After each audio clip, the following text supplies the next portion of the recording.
Hi guys, for today's video, pag-usapan natin kung paano ko nakapag-open ng PS Bank ng ATM na savings account na walang maintaining balance. Ang maintaining lang niya is 100 pesos.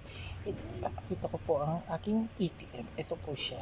Ito po yung PS Bank na savings account na walang maintaining balance. 100 pesos lang siya ang pag-open ko. Kaya ako kumuha nito kasi dito pumapasok yung aking pension, yung sa PWD. O, may pension na po ako sa PWD, sa SS. Dito siya pumapasok. Nare-receive ko siya tuwing katapusan. Ngayon,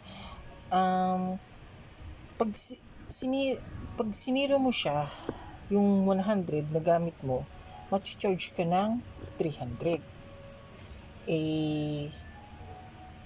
Ano pa siya, ang balance niya nasa zero ko. Kaya minsan hindi ko alam kung nag-charge ako ng 300.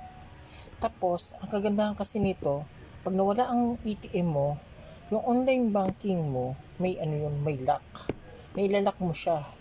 O, kahit may makakuha man nito o gamitin ito, hindi nila mawi-withdraw yung pera mo kasi naka-lock doon sa online banking. Yun ang kagandahan ni PS Bank. Kaya kung ako sa inyo, kumuha na kayo ng PS Bank Savings Account, please subscribe to aking YouTube channel at Facebook para lagi kayong updated sa aking mga video. Bye!